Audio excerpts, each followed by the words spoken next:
Hello human, అందరికీ సంక్రాంతి శుభాకాంక్షలు. ఈరోజు మనం అరిసెలు ఎలా చేయాలో చూద్దాము. చాలా పర్ఫెక్ట్గా వస్తాయి, మెత్తగా పొడి పొడిగా మనం అనుకున్నట్లే వస్తాయి. ఎలా చేయాలో చూద్దాము. దీనికి కేజీ బియ్యానికి 30 కిలో బెల్లం పట్టిద్ది. బియ్యాన్ని ముందే కడిగి నానబెట్టుకొని ఉంచుకొని పొడిపిండి పట్టించుకోవాలి. తర్వాత బెల్లంని పాకం పట్టుకునే ముందు ఒకసారి ఇలా వడగట్టుకున్న తర్వాత ఇలా సాఫ్ట్ ఉండకట్టే వరకు పాకం పట్టుకోవాలి. ఇది మరీ సాఫ్ట్గా ఉండకూడదు, బాగా హార్డ్గా ఉండకూడదు, మీడియంలో ఉండాలి.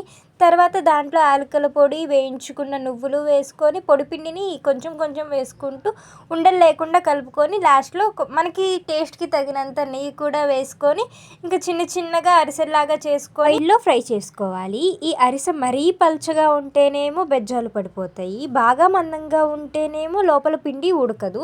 ఆయిల్ ప్రెస్ చేసుకునేటప్పుడు పిండి బయటికి వచ్చేసిద్ది. కాబట్టి మనం చూసుకొని మంచిగా ప్రిపేర్ చేసుకోవాలి. ఇలా ఫ్రై చేసుకున్న తర్వాత వెంటనే అరిసెలు వత్తే చెక్కలో పీటలో వేసుకొని ఇలాగ ఆయిల్ అంతా ప్రెస్ చేసేసుకొని సపరేట్ చేసేసుకోవాలి. సేమ్ ఇవే టిప్స్తో ట్రై చేయండి, మీకు కూడా పర్ఫెక్ట్గా అరిసెలు వచ్చేస్తాయి. బాయ్ హ్యూమన్.